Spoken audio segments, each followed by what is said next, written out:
নমস্কার প্রিয় চতুর্থ শ্রেণী ছাত্রছাত্রীবৃন্দ, আজকের এই শিক্ষামূলক ক্লাসে তোমাদের সবাইকে জানাই আন্তরিক স্বাগত।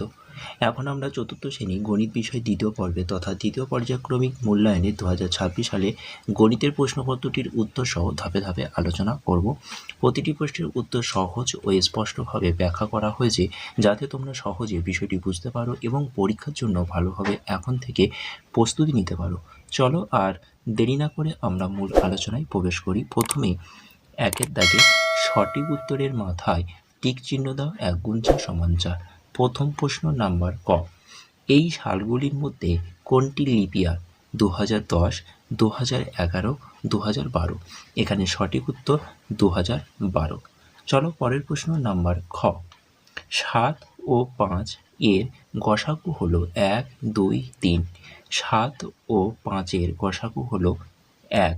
চলো পরের প্রশ্ন নাম্বার গ, 487 থেকে সবচেয়ে কম কত বিয়োগ করলে তা 10 দিয়ে বিভাজ্য হবে? 7, 0, 2। এখানে সঠিক উত্তর 7। দেখো, 487 থেকে 7 বাদ দিলে হবে 480। 480 10 দিয়ে বিভাজ্য। নাম্বার ঘ, 82কে কত দিয়ে গুণ করলে গুণফল 0 হবে? 5, 0, 4।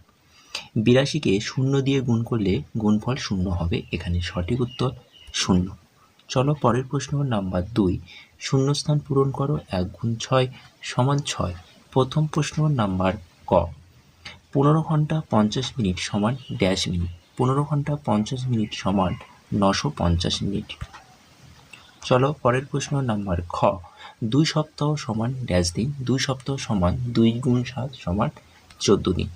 নাম্বার গ, 12 × ড্যাশ সমান 108।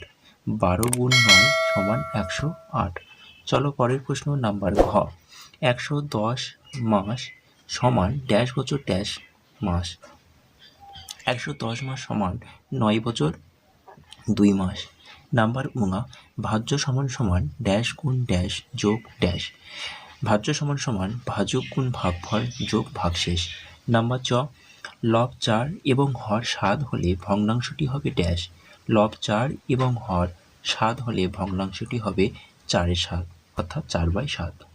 চলো পরের প্রশ্ন নাম্বার 3, ছবি এঁকে বোঝাও। 2 × 2 = 4। প্রথম প্রশ্ন নাম্বার ক, 1/4 অংশ। দেখো 1/4 অংশ ছবিটা এইভাবে হবে অর্থাৎ 4 ভাগের 1 ভাগ। নাম্বার খ, 3/6 অংশ। ছবিটা দেখে নাও 6 ভাগের 3 ভাগ। চলো পরের পেজে নাম্বার 4, গুণফল নির্ণয় করো। 1 × 2 = 2। প্রথম প্রশ্ন নাম্বার ক, 52 × 15। প্রথমে 5 দিয়ে 2 গুণ করলে হবে 10, 10-এর 0 হাতে 1। 5-এর সাথে 5 গুণ করলে হবে 25 আর হাতে 1 যোগ করলে হবে 26 অর্থাৎ 260। পরের লাইনে ওখানে তোমরা গুণ চিহ্ন দিতে পারো বা এখানে তোমরা 0 দিতে পারো। 1-এর সাথে 2 গুণ করো 2, 1-এর সাথে 5 গুণ করলে হয় 5, যোগ করো 0-এর সাথে 0 যোগ করলে 0, 6-এর সাথে 2 যোগ করলে হবে 8, 5-এর সাথে 2 যোগ করলে হবে 7 অর্থাৎ 780। চলো পরের প্রশ্ন নাম্বার খ, 92 × 18। এখানেও সেইভাবে করবে অঙ্কটা। 8-এর সাথে 2 গুণ করলে হবে 16, 6 হাতে 1। 8-এর সাথে 9 গুণ করলে হবে তোমার 72 আর 1 যোগ করলে হবে 73 অর্থাৎ 736। পরের লাইনে তোমরা এখানে একটা 0 দিতে পারো। 1-এর সাথে 2 গুণ করলে হবে 2, 1-এর সাথে 9 গুণ করলে হবে 9, যোগ করো, যোগ করলে এখানে সঠিক উত্তর হবে 1656। চলো পরের প্রশ্ন নাম্বার 5, ছবি ছাড়া যোগ করো। 2 × 3 = 6। প্রথম প্রশ্ন নাম্বার ক, 3/7 যোগ 2/7 সমান ড্যাশ।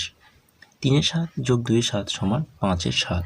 নাম্বার খ, 8/13 বিয়োগ 2/13। 8 থেকে 2 বাদ দিলে হবে 6 অর্থাৎ সঠিক উত্তর হবে 6/13।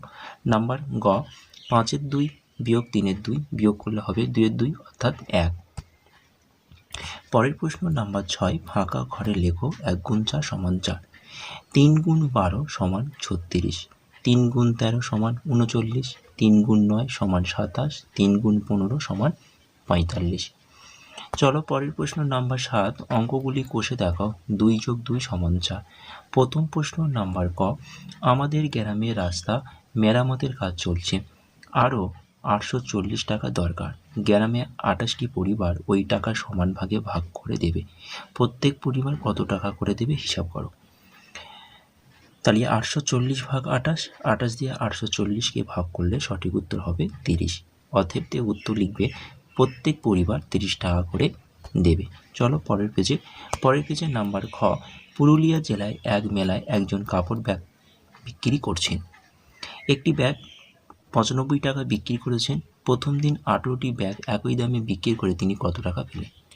95 গুণ 18, 8-এর সাথে 5 গুণ, 40-এ 0 হাতে 4, 8-এর সাথে 9 গুণ, 8 9 72, 72 আর 4 যোগ করলে হবে 76, অর্থাৎ 760।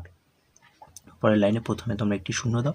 1-এর সাথে 5 গুণ করলে 5, 1-এর সাথে 9 গুণ করলে হবে 9, 0-এর সাথে 0 যোগ করলে 0, 6-এর সাথে 5 যোগ করলে হবে 11, 1 হাতে 1, 9-এর সাথে 16 আর 1 যোগ করলে হবে 17, অর্থাৎ 1710। অতএব উত্তর লিখবে প্রথম দিন 18টি ব্যাগ একই দামে বিক্রি করে তিনি 1710 টাকা পেলেন। তো এটি ছিল ক্লাস 4th শ্রেণীর দ্বিতীয় পর্যায়ক্রমিক মূল্যায়নের গণিতের প্রশ্নপত্র। তো গণিতের প্রশ্নপত্রটি তোমরা মনোযোগ দিয়ে প্রথম থেকে শেষ পর্যন্ত দেখো এবং ভিডিওটি ভালো লাগলে অবশ্যই ভিডিওটি একটি লাইক করো এবং এই ভিডিওটি তোমাদের বন্ধুর কাছে বেশি করে শেয়ার করো। টাটা বাই বাই, ভালো থেকো, সুস্থ থেকো।